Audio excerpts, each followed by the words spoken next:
Hi, welcome to my weekly upload of some low quality DIY hair videos. Anyway, today we're doing Bantu Knots. This is a staple. When I'm with my natural hair, this hairstyle is a staple hairstyle. So this was straight after work. I was tired of high puffs. I needed to do something. So I opted to add just a little bit of hairpiece with my Bantu knots because I wanted it to be a bit more puffy, and I wanted to sleek down my hair. So as you will see in the video, I used quite a lot of um, edge control gel. Well, what I use is molding gel, but you can always use some edge control gel just to get crisp lines and just to sleek down your knots as you go along.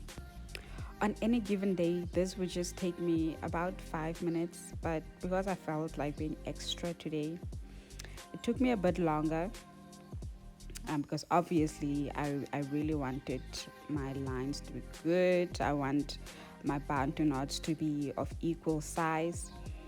As you will see, the nape of my head is quite a bit damaged, so I really wanted to make sure that that doesn't really show. So I had to sleek down my hair there at the back, and I didn't want my Bantu knots too small or too big.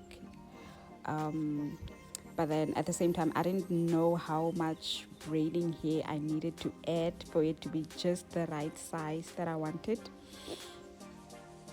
And what had happened was, so like I said in the beginning, I wanted to add a little bit of braiding hair to make them a little bit bigger than what they normally are. And that's what I did. I added a little bit of braiding hair piece to my knots as I was braiding them up. And then I made the knots, as you will see in the video. I made the knots and then I didn't like them. I really didn't like them. They were too big. I think I added too much braiding hair. So um, I ended up taking out the braiding hair piece and just did my normal sized Bantu knots with my natural hair.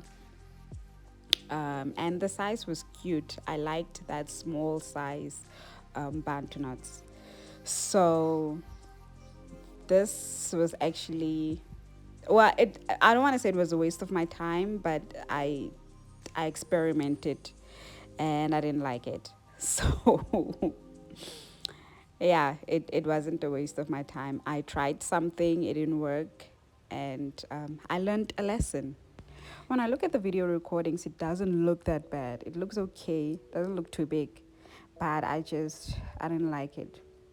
Anyway, you want to be very, very careful when you do Bantu knots, especially if you add some hair extensions, because if you do it too tight and then having to twist the hair around to make the knot, it might become even tighter. So it will get to a point where you won't even be able to sleep or even smile or laugh because it's just so tight.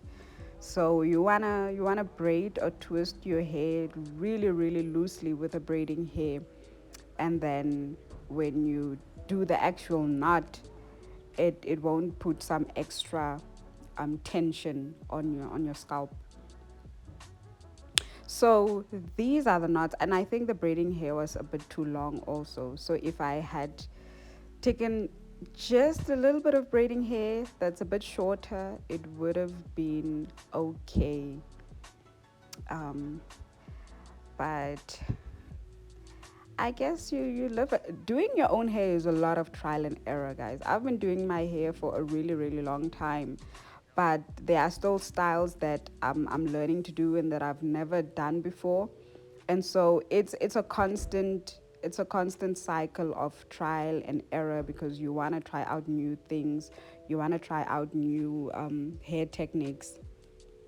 But it does get easier the more you are used to doing your own hair, and the more, if you can do the basics, then it gets easier to learn new techniques and new hairstyles, because you will get it wrong once, and then on the second attempt you might be a pro already. At least that's how it's been for me, because if I try out a hairstyle for the first time and it fails, I know by the second or third time I do it, I'm definitely gonna get it right. But yeah, guys, this is the size I ended up with no braiding hair pieces. So this is where I will love and leave you. I hope you enjoy the rest of the video, and tell me if you think the knots with the braiding hair was really that bad, or was I just exaggerating. But this is where I'm gonna say goodbye to you and enjoy the rest of the video. Talk to you in my next video.